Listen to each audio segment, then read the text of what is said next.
What's up, everybody? Welcome back to the channel and more Birthright coverage here as we work our way through the remaining few Bloodline abilities. So it's been a long series and we're getting close to the end.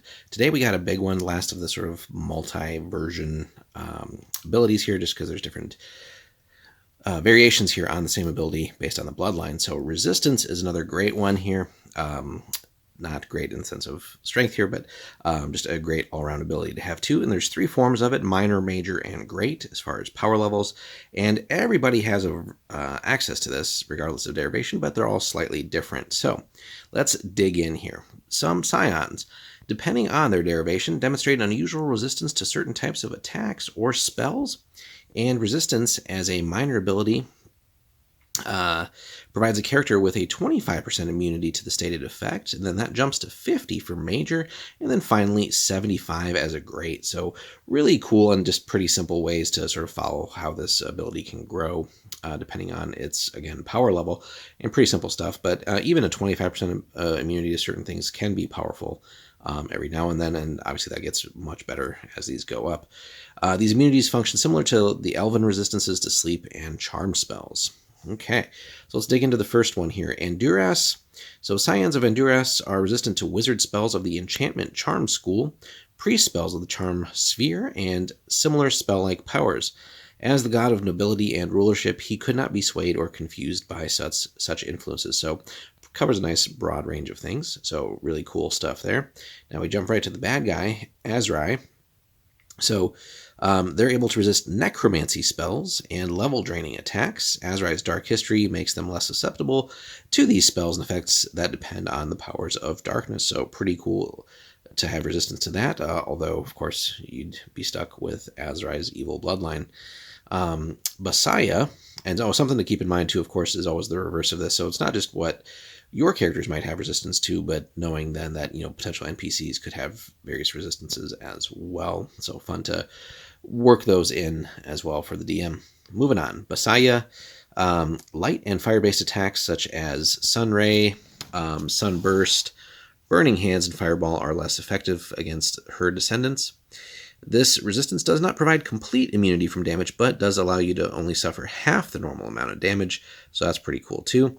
And then if a scion with this ability succeeds a saving throw to suffer only half damage from a spell, he suffers a net result of a quarter of the total damage. So really potent stuff there. Brenna attempts to slow, entangle, hold, or otherwise magically restrain her scions. Just fail, or often fail. In the old legends, no god or mortal could lay a hand on her unless she actually allowed it. So really cool stuff there. Moving on, Mosela. Her children resist water-based attacks and drowning. If a scion with this ability drowns, a check is made against your resistance, and if successful, you recover and gain a permanent water-breathing ability, although, unfortunately, if you fail, then you're dead. But that could be a cool way to sort of try and gain that as a permanent ability, is to try and drown yourself, although, again, super risky if, the roll goes wrong, but just being able to water-breathe permanently as a sort of a natural ability here, or unnatural, rather, with Bloodline ability, is pretty cool, and not having to have that as a spell. Rainier, his descendants are resistant to the effects of magical and mundane cold and hunger and normal exposure to weather. Normal exposure and weather. This resistance doesn't provide complete immunity from damage, but basically allows you to only suffer half the normal amount of damage. And then if you succeed a saving throw to suffer only half damage, you actually just net result as a quarter of the total. So really neat ability there. Could be nice to pair that up with someone like a ranger or something like that. Yeah, really good there. And then the last one is Vorin. So as the patron of magic, he could ignore magical attacks. So descendants of Vorin's blood are able to resist wizard spells of the invocation or evocation school. And as we know, there's a lot of cool spells in there. So being able to resist that is pretty sweet. The Zion's resistance functions like that of Rainier's blooded. Half damage if applicable, quarter damage if save is successful. So as above there with Rainier. So pretty sweet stuff there for all of them here. Obviously, in some way, shape, or form, they're all useful in their own right. Again, you're just going to have one bloodline really per character. So sadly, can't mix multiple bloodlines together just to draw all these different resistances. But each one definitely has some cool things, and again, can create for some interesting class combinations as well.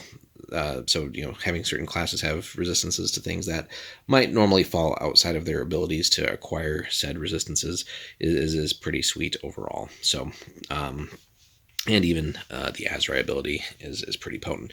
But again, keep in mind that NPCs could also have access to these, and so something that the DM should be aware of and maybe work in occasionally depending on where and what you're encountering and dealing with, whether it's other human NPCs or other monsters and things like that do have bloodlines. So really neat stuff here all the way across the board. And it's always fun to see these single abilities, but then really spread them out across the different bloodlines. So let us know in the comments, guys, what you think of resistance as something to be as sort of a desirable ability.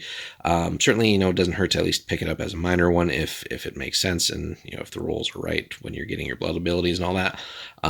But obviously that much more potent in major and great forms.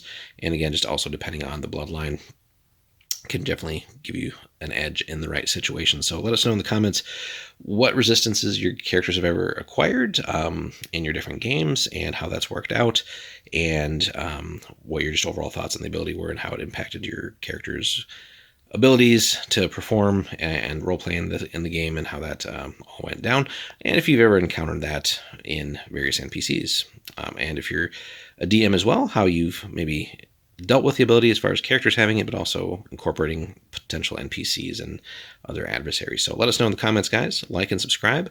We'll have more Birthright for you soon, as we, again, are winding down very quickly to the end here on blood abilities. We'll be looking at Shadow Form next. So thanks so much for watching.